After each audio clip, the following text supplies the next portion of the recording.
السلام علیکم بیٹے، ہم نے سورہ احزاب کی ریویژن سٹارٹ کرنی ہے آج، اور سورہ احزاب جو ہے یہ مدنی سورت ہے، اس کی 73 آیات ہیں، اور یہ غزوہ احزاب کے بعد سن 5 ہجری میں نازل ہوئی تھی یہ سورت۔ اس سورت کے بنیادی موضوعات میں شامل ہیں سورہ احزاب پر اس میں تبصرہ ہے، سورہ احزاب میں غزوہ احزاب پر تبصرہ ہے، غزوہ بنو قریظہ پر تبصرہ ہے، پھر منہ بولے بیٹوں کے بارے میں احکامات ہیں، اور پردے کے احکامات ہیں، اور اس میں حضرت زید رضی اللہ عنہ کے بارے میں ذکر ہے۔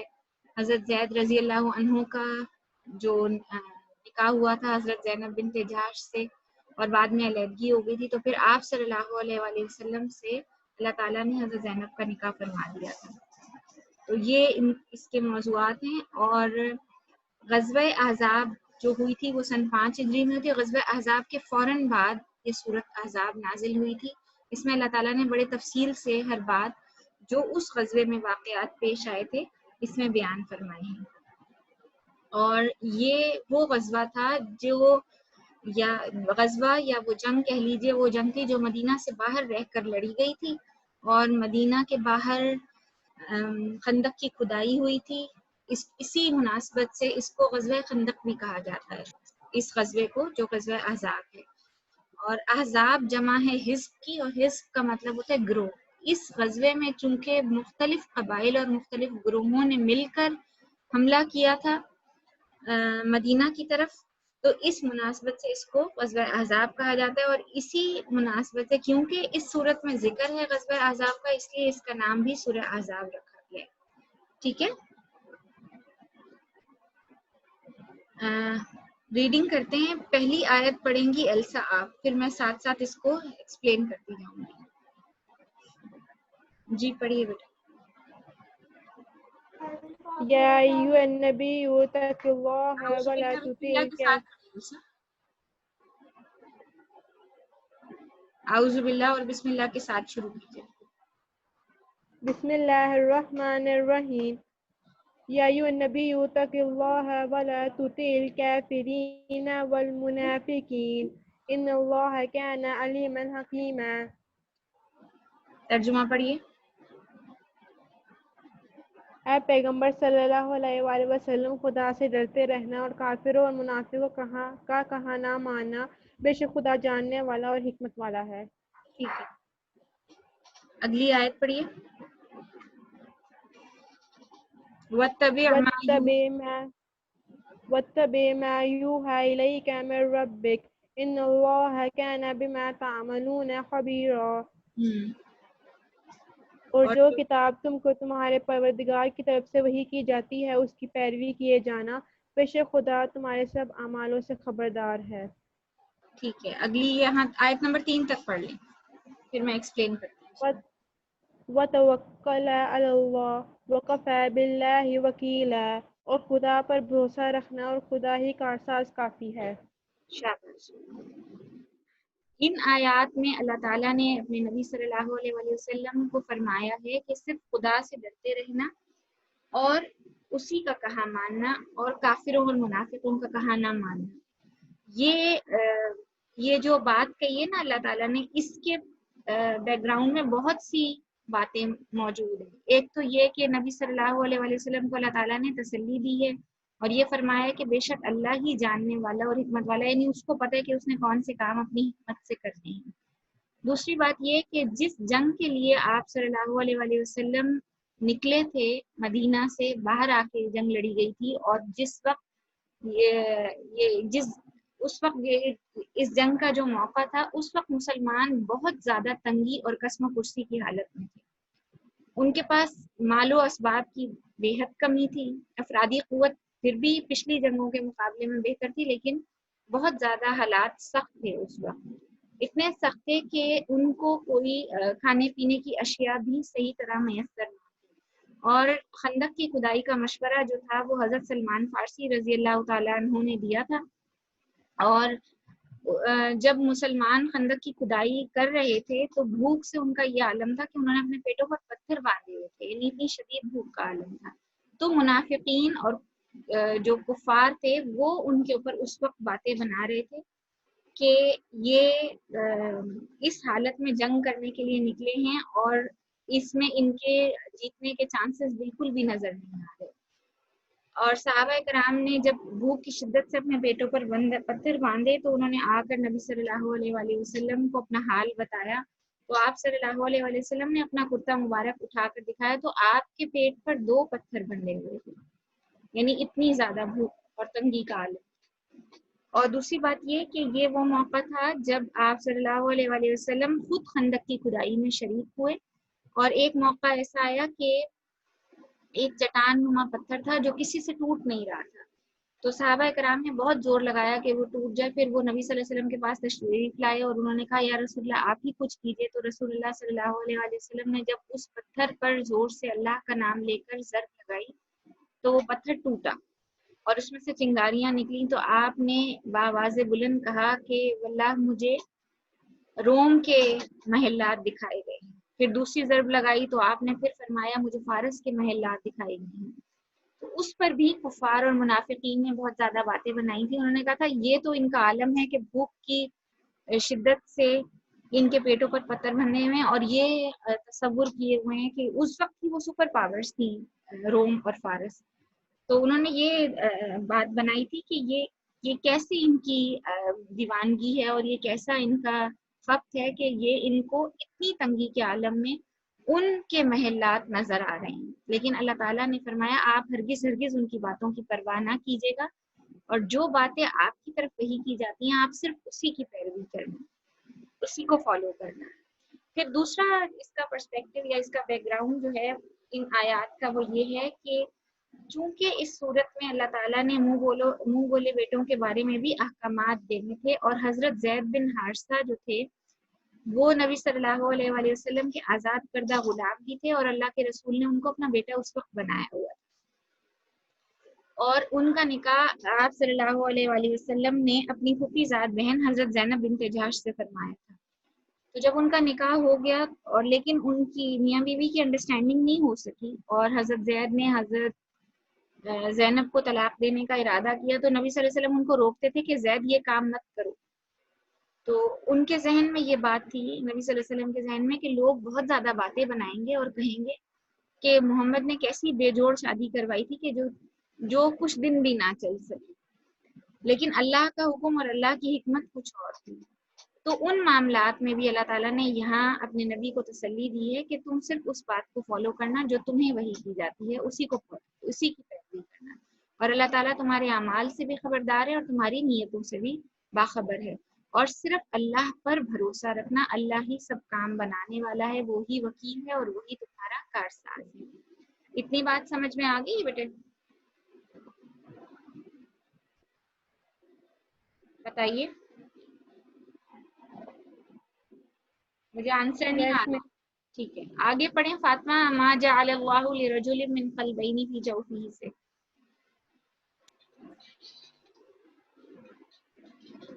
تھوڑا سا اپنی آواز کو اونچا کریے، میں اتنا کلیئرلی پڑھیے. لرجل من قلبين في جوفه وما جعل أزواجكم اللائي تظاهرون منهن أمهاتكم وما جعل أدعياءكم أبناءكم ذلكم قولكم بأفواهكم والله يقول الحق وهو يهدي السبيل. جی ترجمہ پڑھیں. خدا نے کسی آدمی کے پہلو میں 2 دل نہیں بنائے، اور نہ تمہاری عورتوں کو جن کو تم ماں کہہ بیٹھتے ہو تمہاری ماں بنایا، اور نہ تمہارے لے پالکوں کو تمہارے بیٹے بنایا. یہ سب تمہارے منہ کی باتیں ہیں، اور خدا تو سچی بات فرماتا ہے اور وہی سیدھا راستہ دکھاتا ہے. ہاں یہاں پہ رکیے گا، اس آیت کو میں ایکسپلین کر دیتی ہوں آپ کو. خدا نے کسی آدمی کے پہلو میں 2 دل نہیں بنائے. 2 دل نہیں بنائے کا مطلب یہ ہے کہ وہ ایک دل میں ایک شخص کی ایک ہی طرح کی فیلنگز رکھے گا، 2 طرح کی نہیں جذبات رکھے گا. پھر آگے فرمایا اور نہ تمہاری عورتوں کو جن کو تم ماں کہہ بیٹھتے ہو تمہاری مائیں بنائے. یہ ایک حکم ہے، اس کا تفصیلی حکم جو ہے وہ سورہ مجادلہ میں موجود ہے. یہ واقعہ جو ہے وہ تھوڑا سا میں آپ کو ایکسپلین کر دیتی ہوں، لیکن اس کا ڈیٹیل جو پس منظر ہے وہ موجود ہے سورہ مجادلہ میں جو 28 نمبر پارے میں موجود ہے. حضرت خولہ بنت سالبہ ایک صحابیہ تھیں اور ان کے شوہر ذرا عمر کے تھے، ایجڈ تھے تھوڑے. عرب میں یہ رواج تھا کہ اگر کوئی شخص اپنی بیوی کو کہہ دیتا تھا نا کہ تم میری ماں کی طرح ہو، تو اس شوہر اور بیوی میں ہمیشہ ہمیشہ کے لیے طلاق ہو جاتی تھی. تو ان کے شوہر نے کہیں غصے میں آ کے اپنی بیوی کو کہہ دیا حضرت خولہ بنت سالبہ کو کہ تم میری ماں کی طرح ہو یا میری ماں کی پیٹھ کی طرح ہو. تو یہ بات لے کر حضرت خولہ جو تھیں وہ بہت پریشان ہوئی اور وہ نبی صلی اللہ علیہ وآلہ وسلم کے پاس تشریف لائیں اور انہوں نے کہا یا رسول اللہ میرے بچے بہت چھوٹے ہیں اور یہ اس طرح میرے شوہر نے کہا ہے، اب عرب کے رواج کے مطابق تو میں اس پر حرام ہو چکی ہوں، تو میں کیا کروں؟ اگر میں بچے اس کے پاس چھوڑ کر جاتی ہوں تو بچے رل جائیں گے، اور اگر کمانے کے لیے گھر سے نکلتی ہوں تو بھی بچوں کا کوئی ان کی تربیت نہیں کر سکے گا، نہ میرے پاس کوئی معاش ہے، نہ میں کوئی ذمہ داری اس طرح اٹھا سکتی ہوں، میں کیا کروں؟ میں بہت پریشان ہوں. اور وہ مسلسل بحث کیے چلے جا رہی تھی نبی صلی اللہ علیہ وآلہ وسلم سے. تو آپ صلی اللہ علیہ وآلہ وسلم کے پاس چونکہ کوئی واضح حکم نہیں آیا تھا تو انہوں نے ان کو کوئی آنسر نہیں کیا، کوئی جواب نہیں دیا، اور وہ پھر مایوس ہو کر واپس جانے لگی. جب وہ ابھی دروازے تک ہی پہنچی تھی کہ اللہ تعالیٰ نے ان خاتون کی فریاد 7 آسمانوں پر سن لی، اور اسی وقت نبی صلی اللہ علیہ وآلہ وسلم پر وحی نازل ہوئی اور ہونا شروع ہوئی، اور انہوں نے حضرت عائشہ کو اشارہ کیا کہ خولہ کو واپس بلا لو. تو جب ان کو واپس بلایا حضرت خولہ کو تو انہوں نے وہ واپس تشریف لائیں. پھر وہی جب مکمل ہو گئی تو پھر اللہ کے رسول صلی اللہ علیہ وسلم نے ان کو خوشخبری دی اور انہیں فرمایا کہ خولہ اللہ تعالیٰ نے تمہاری فریاد 7 آسمانوں کے اوپر سن لی ہے اور اللہ تعالیٰ نے اس کا فدیہ مقرر کر دیا ہے. اب چونکہ غلطی ان کے شوہر کی تھی، وہ لفظ ان کے شوہر کے منہ سے نکلے تھے تو کفارہ بھی ان کے شوہر کو ہی ادا کرنا تھا. تو اس کا کفارہ اللہ تعالیٰ نے 60 مسکینوں کو کھانا کھلانا مقرر کیا. انہوں نے کہا کہ یا 2 مہینے کے متواتر روزے رکھنا یا غلام آزاد کرنا. جب رسول اللہ صلی اللہ علیہ وسلم نے یہ کفارہ بتایا تو انہوں نے کہا میرا شوہر تو اتنا بوڑھا ہے، وہ اس کے اندر تو طاقت نہیں ہے کہ وہ 2 مہینے کے متواتر روزے رکھ سکے. پھر انہوں نے کہا کہ اچھا پھر وہ ایک غلام آزاد کر دے. انہوں نے کہا اس کے پاس اتنا مال ہی نہیں ہے کہ وہ غلام آزاد کر سکے. پھر اتنی دیر میں ابھی وہ ان دونوں میں یہ بات چیت چل رہی تھی آپ صلی اللہ علیہ وسلم میں اور خولہ بنت سالبہ میں. تو ایک کوئی صحابی نا ایک کھجوروں سے بھرا ہوا ٹوکرا لے آئے. اب کھجور جو ہے وہ ایک کمپلیٹ فوڈ ہے، مکمل غذا ہے، مکمل کھانا ہے. تو پھر نبی صلی اللہ علیہ وسلم نے فرمایا اچھا میں تمہاری طرف سے یہ فدیہ ادا کر دیتا ہوں. تو چونکہ پہلا حکم انہی کے بارے میں آیا تھا تو انہوں نے کچھ خولہ بنت سالبہ نے کنٹریبیوٹ کیا اور کچھ رسول اللہ صلی اللہ علیہ وسلم نے. تو پھر ان دونوں نے مل کر ان کے شوہر کی طرف سے وہ کفارہ جو ان کے منہ سے الفاظ غلط نکلے تھے وہ کفارہ انہوں نے ادا کیا. لیکن اس کا یہ صرف ایک عمومی حکم اس صورت کے اندر موجود ہے، اور اس کا جو باقی احکامات ہیں وہ مکمل تفصیل سے سورہ مجادلہ میں جیسے میں نے آپ کو پہلے بتایا موجود ہیں. پھر آگے فرمایا نہ تمہارے لے پالکوں کو تمہارے بیٹے بنایا. اب یہاں پر جو ذکر ہو رہا ہے نا وہ حضرت زید بن حارثہ کا ہو رہا ہے. حضرت زید بن حارثہ نبی صلی اللہ علیہ وسلم کے پاس غلام کی حیثیت میں آئے تھے. آپ نے ان کو آزاد کر دیا تھا اور ان کو اپنا بیٹا بنا لیا تھا. تو سب لوگ ان کو نا زید بن حارثہ کے بجائے زید بن محمد کہنے لگے تھے.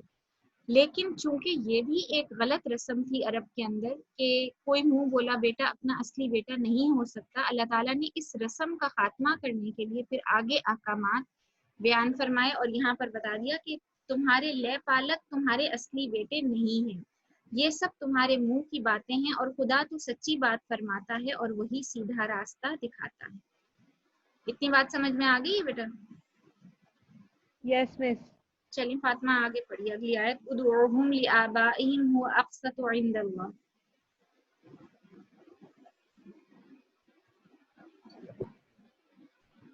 تھوڑا اونچا پڑھی. ادعوهم لآبائهم هو أقسط عند الله فإن لم تعلموا آباءهم فإخوانكم في الدين ومواليكم وليس عليكم جناح فيما أخطأتم به ولكن ما تعمدت قلوبكم وكان الله غفورا رحيما.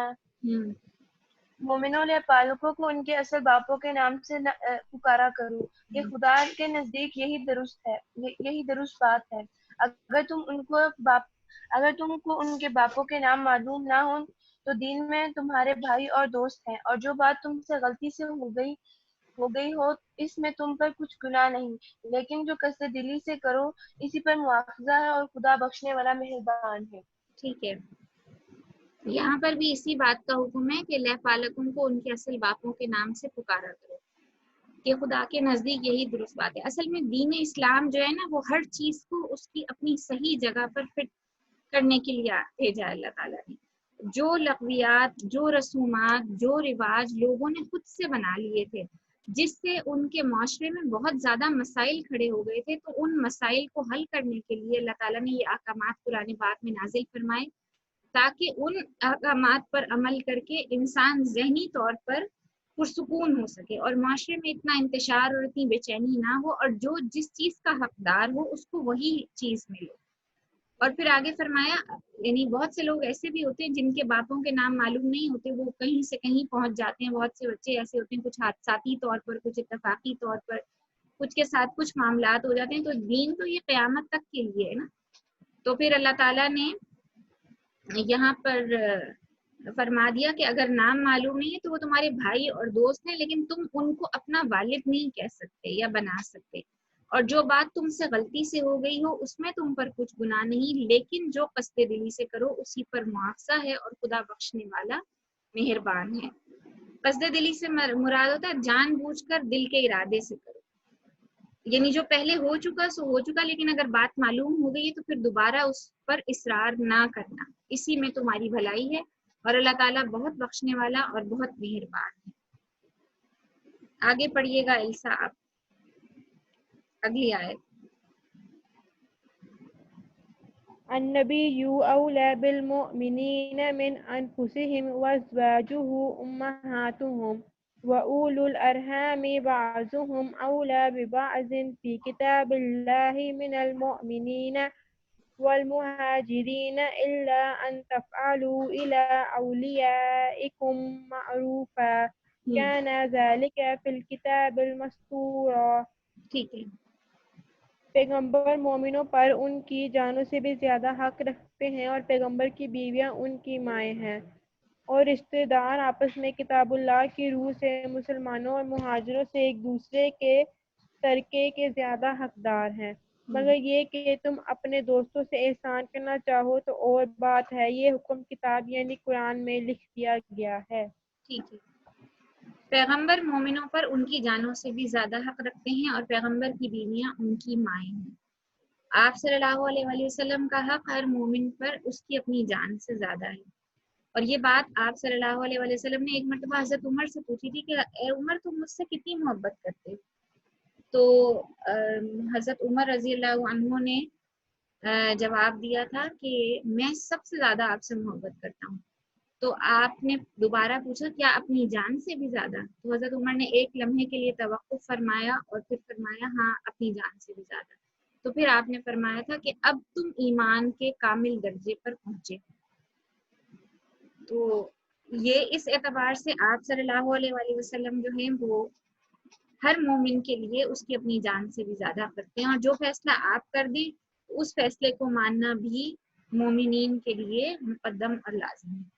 پھر فرمایا پیغمبر کی بیویاں ان کی مائیں ہیں۔ پیغمبر کی بیویاں ان کی مائیں ہیں کا مطلب ہے کہ آپ صلی اللہ علیہ وآلہ وسلم کی جتنی ازواج مطہرات تھیں، آپ کے وصال کے بعد وہ ان سے کوئی بھی شخص دوبارہ نکاح نہیں کر سکتا تھا، وہ پوری امت کی مائیں بنی تھی، اسی وجہ سے ان کو امہات المومنین بھی کہا جاتا ہے، اور اللہ تعالیٰ نے یہ حکم یہاں پر نازل فرما دیا وَأَزْوَاجُهُ أُمَّهَاتُهُمْ کہہ کر۔ پھر فرمایا رشتہ دار آپس میں کتاب اللہ کی روح سے مسلمانوں اور مہاجروں سے ایک دوسرے کے ترکے کے زیادہ حقدار ہیں، یعنی جو ترکے کے زیادہ حقدار ہیں کہ وراثت میں رشتہ داروں کا حق زیادہ ہے دوستوں اور عزیزوں سے۔ ہر زمانے میں اور اس زمانے میں بھی ایسا ہوتا تھا کہ کچھ لوگوں کے عربوں میں کچھ بہت دلی دوست اور گہری دوستی ہوتی تھی ان لوگوں کی، تو وہ اپنا مال جو وراثت کا ہوتا تھا وہ بھی ان کو دے دیا کرتے تھے، لیکن جب اللہ تعالیٰ نے رشتہ داروں کے حقوق مقرر کر دیے اور ان کا حصہ قرآن کے اندر مقرر کر دیا، تو پھر اس حصے کے بعد یہ بھی حکم فرما دیا کہ اپنے مال میں 1/3 سے زیادہ کی وصیت تم کسی اور کے لیے نہیں کر سکتے، یعنی یہ نہیں کر سکتے کہ اپنے اولاد اور اپنے والدین اور اپنے بیوی بچوں کو چھوڑ کے تم دوستوں کو وہ مال دے دو، نہیں، ایسا نہیں کرنا. تمہارے جو ورثاء ہیں ان کا حق پہلا ہے، اور اس کے بعد تمہارے دوستوں کا، اس میں بھی 1/3 سے زیادہ کی وصیت تم نہیں کر سکتے. اسی لیے آگے فرمایا کہ تم اپنے دوستوں سے احسان کرنا چاہو تو اور بات ہے، لیکن وہ احسان بھی ایک محدود اس کی بھی ایک محدودیت ہے، اور اس کو بھی محدود کر دیا اس احسان کو. اور آگے فرمایا یہ حکم کتاب یعنی قرآن میں لکھ دیا گیا ہے. ٹھیک ہے، آگے پڑھیے بیٹا. یہ ایک ہی آیت رہ گئی ہے، یہ پڑھ لیں. وَإِذْ أَخَذْنَا مِنَ النَّبِيِّينَ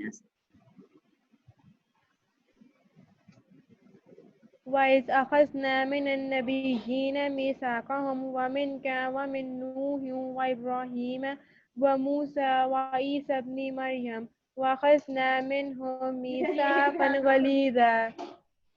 اور جب ہم نے پیغمبروں سے عہد لیا اور تم سے نوح سے اور ابراہیم سے اور موسیٰ سے اور مریم کے بیٹے عیسیٰ سے، اور عہد بھی ان سے پکا لیا. ٹھیک ہے، لِيَسْأَلَ الصَّادِقِينَ عَنْ صِدْقِهِمْ وَأَعَدَّ لِلْكَافِرِينَ عَذَابًا أَلِيمًا. تاکہ سچ کہنے والوں سے ان کی سچائی کے بارے میں دریافت کرے، اور اس نے کافروں کے لیے دکھ دینے والا عذاب تیار کر رکھا ہے. ٹھیک ہے. یہاں پر 5 انبیاء سے عہد کا ذکر ہوا ہے. ہم نے پیغمبروں سے عہد لیا، اور تم سے مراد کون ہے؟ جی بتائیے. یہاں پر تم کس کو کہا ہے اللہ تعالیٰ نے؟ کس کو مخاطب کر رہے ہیں اللہ پاک یہاں پر اس آیت میں؟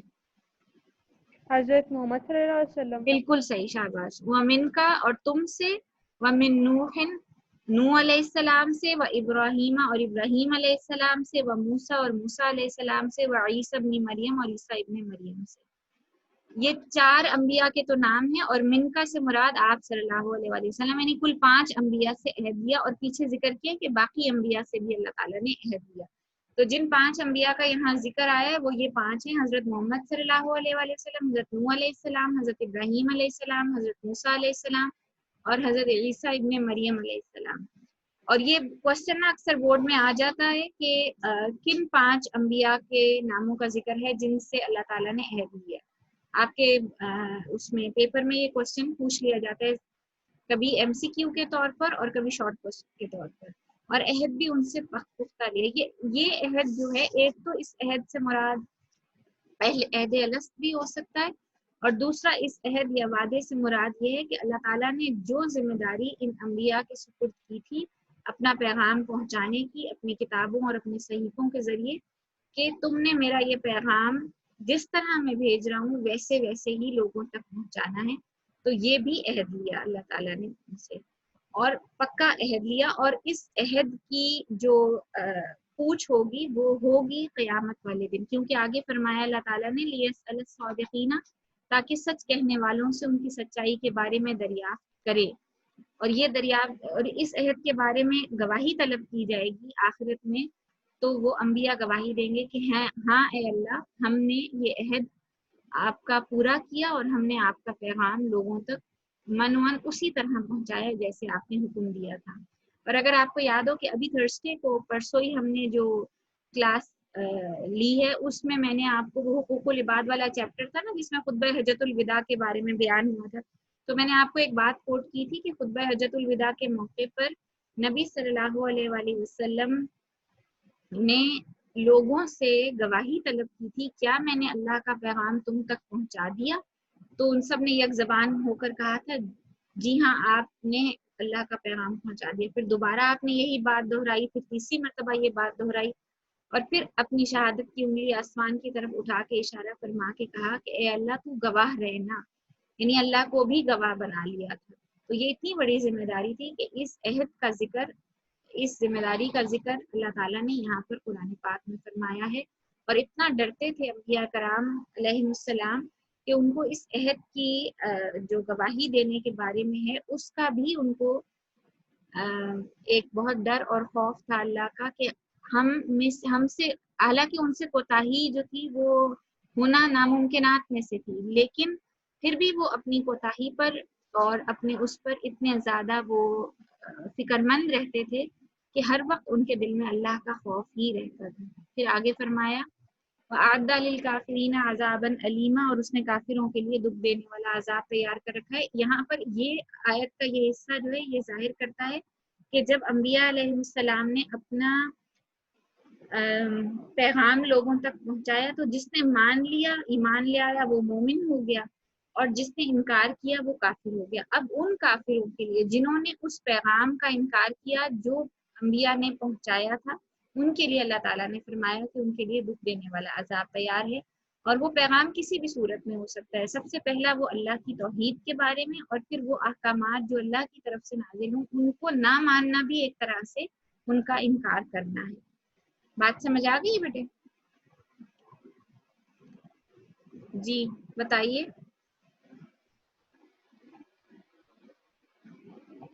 یس مس۔ اچھا اب مجھے یہ بتائیے کہ آپ دونوں یہ اس چیپٹر کی لرننگ آپ دونوں میں سے کس کس نے کی ہے؟ چیپٹر نمبر 1 کی مس میں نے اس کی ٹرانسلیشن یاد کی ہے۔ کر لی ہے مکمل یاد؟ جی۔ اچھا اور فاطمہ آپ نے؟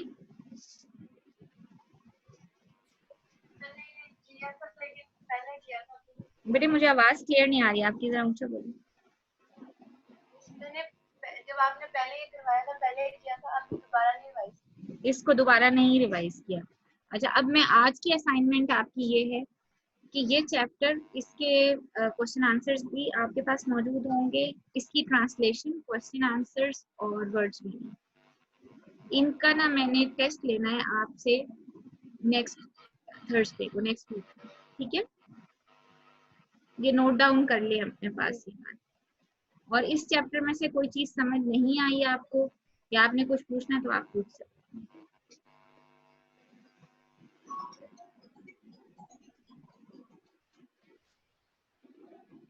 جی بتائیے بیٹا۔ فاطمہ کچھ پوچھنا ہے؟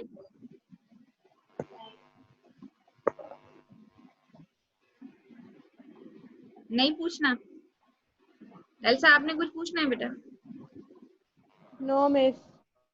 اب یہ چیپٹر آپ نے لرن کرنا ہے بالکل ٹیسٹ کی صورت میں، جیسے ٹیسٹ کنڈکٹ ہوتا ہے نا ویسے اس صورت میں آپ نے یہ چیپٹر آپ نے لرن کرنا ہے۔ تو میں ہو سکتا ہے کیمراز ہی آپ کے آن کروا لوں کہ یہ مجھے پتا چلے کہ آپ نے لرننگ کی ہے کہ نہیں۔ میں ٹرانسلیشن بھی سنوں گی، ورڈز میننگ بھی اور کوشچن آنسر۔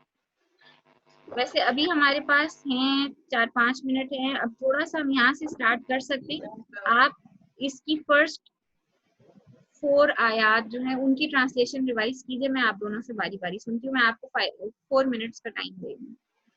فرسٹ 4 آیات یا ایھا النبی اتق اللہ سے لے کر اور واللہ یقول الحق وہو یہدی السبیل تک کیجیے ریوائز۔ اور اپنے دونوں آپ دونوں اپنے کیمراز بھی آن کریے۔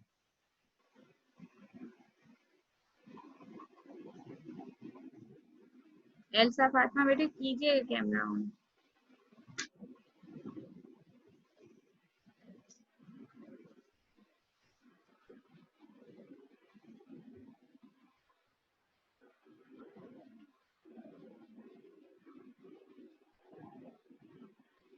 لرننگ شروع کی ہے آپ نے ابھی؟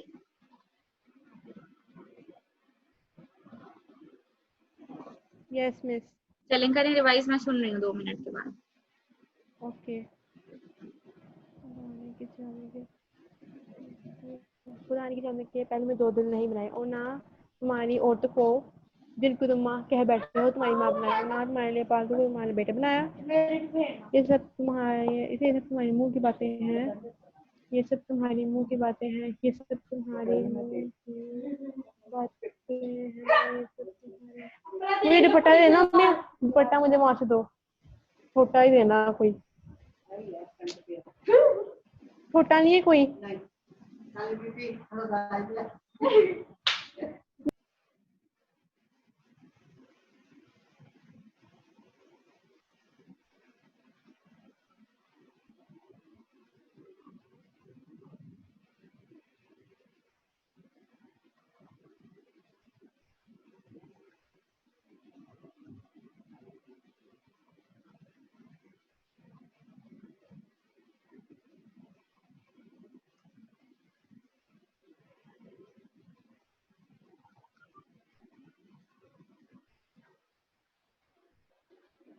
ہاں جی چلیں سنانا شروع کریں.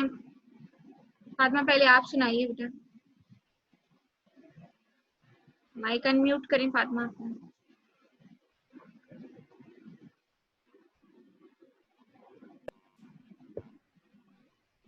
جی آپ نے مجھے ترجمہ بتانا ہے. میں آیت بول رہی ہوں آپ نے اس کی ٹرانسلیشن بتانی.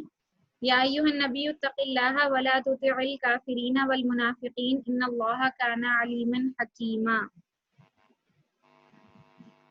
پیغمبر صلی اللہ علیہ وسلم اونچی آواز سے بولے بیٹا. پیغمبر صلی اللہ علیہ وسلم خدا سے ڈرتے رہنا اور کافروں کا کہا نہ ماننا. کافروں اور منافقین. اور منافقوں کا کہا نہ ماننا. ان اللہ کان علیما حکیما. بے شک اللہ تعالیٰ بھی میں نے علیما حکیما کا کیا مطلب ہے؟ تمہارے بے شک علیم کس کو جاننے والا. ٹھیک ہے. اگلی آیت بتائیں آپ. ایلسا اس کا ترجمہ بتائیے اور اپنا کیمرہ بھی آن کریں. وَاتَّبِعْ مَا يُوحَىٰ إِلَيْكَ مِن رَّبِّكَ إِنَّ اللَّهَ كَانَ بِمَا تَعْمَلُونَ خَبِيرًا.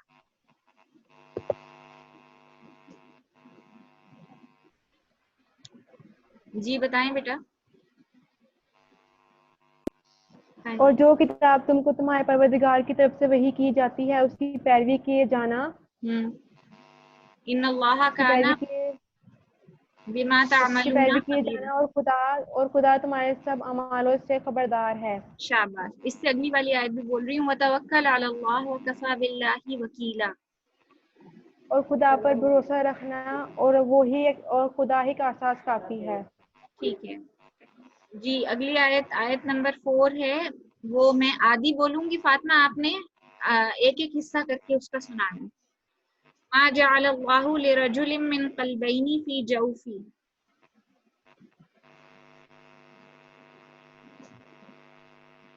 جی فاطمہ. خدا نے کسی آدمی کے پہلو میں 2 دن نہیں بتائے. وما جعل ازواجکم اللائی تظاہرون منہن امہاتکم. اور نہ تمہاری عورتوں کو جن کو تم ماں کہہ بیٹھتے ہو تمہاری ماں بنائے. شاباش.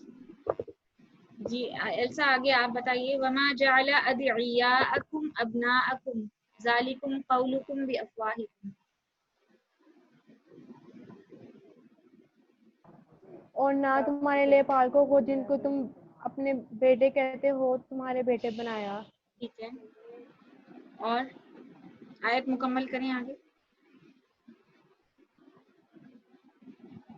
یہ سب تمہارے منہ کی باتیں ہیں اور خدا کے یہ سب تمہارے منہ کی باتیں ہیں اور خدا سچ کی بات فرماتا ہے اور راستہ دکھاتا ہے.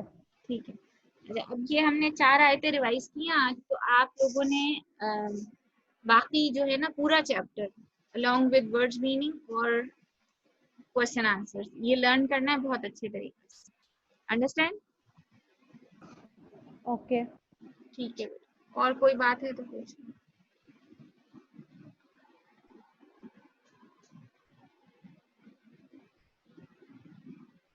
نہیں کچھ پوچھنا؟ چلیں ٹھیک ہے بیٹا. اچھا اب یہ کس نے جوائن کیا ہے؟ حبیب اللہ آپ نے بڑا لیٹ جوائن کیا بیٹا. حبیب اللہ کیمرہ آن کریں بیٹا اپنا.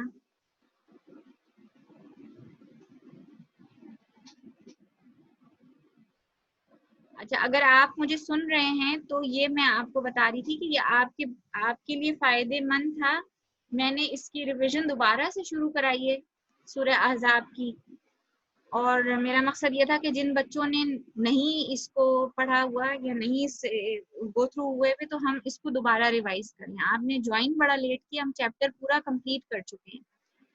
اب بتائیے آپ کہ میں کر دوں ریوائز آپ کے لیے دوبارہ یا نہیں, یا آپ یہ شروع سے دیکھ لیجیے گا, یہ میں ریکارڈڈ ہوگا, آپ یوٹیوب پہ اس کو دیکھ لیجیے گا. اوکے مس. ٹھیک ہے. آپ نے بہت لیٹ کیوں جوائن کیا بیٹا؟ مس ابو امی گھر پہ نہیں تھے تو کوئی ڈیوائس لیپ ٹاپ تھا لیکن وہ کنیکٹ نہیں ہو رہا تھا. اچھا بیٹے ذرا کیئرفل رہا کریں, یہ آپ کے لیے تو بہت زیادہ ضروری تھا کہ اس ریویژن. اب ہم نے نا یہ شروع سے جو چیپٹرز آپ نے نہیں ریڈ کیے ہوئے, تو میری کوشش ہوگی کہ یہ ہم اس کی ریویژن جو ہے نا وہ چیپٹر وائز کرتے رہیں. تو پلیز آپ بیٹے کلاس کوئی نہ مس کریں, ٹھیک ہے. اور دوسری بات یہ چیپٹر نمبر 1 ہے, آپ کے پاس بک ہے نا اسلامیات کی, نوٹس بھی ہیں, نوٹس لیے ہیں آپ نے اسکول سے؟ مس ایک دو دنوں میں لے لوں گا, وہ میں آؤٹ آف سٹی تھا تو. آپ منڈے کو ہی لے لیں وہ نوٹس, ٹھیک ہے, کیونکہ میں نے تھرسڈے کو اس کے کوشچن آنسرز اور اس کی ٹرانسلیشن سننی ہے کلاس میں سب بچوں سے, ٹھیک ہے. اگر آپ پڑھنا چاہتے ہیں تو اگر آپ اس کو ایک دفعہ سنانا چاہتے ہیں پڑھ کے تو پڑھ سکتے ہیں, ہمارے پاس ہیں 3-4 منٹ ہیں. اسے پڑھ لوں گا بعد میں. چلیں ٹھیک ہے بیٹا, ٹھیک ہے, تھینک یو. لیکن یہ تیاری کر کے آئیے گا اس چیپٹر کی, اور یہ چیپٹر کا ٹیسٹ جو ہے نا وہ میں تھرسڈے کو انشاءاللہ لوں گی. آپ سمجھ رہے ہیں جی؟ بتائیے. صرف سرکو کا ٹیسٹ ہوگا؟ صرف اس رکوع کا, پہلے رکوع کا کر لیں گے آپ پریپیئر. یس مس. لیکن اس کے لیے ضروری ہے کہ منڈے کو آپ اسکول سے نوٹس بھی کلیکٹ کر لیں گے, اس میں وہ میں کر لوں گا. ہاں ضرور کر لیں, کیونکہ سالو نوٹس ہیں اور وہ اس میں کوشچن آنسرس کو لرن کرنے میں آپ کو بہت سہولت رہے گی.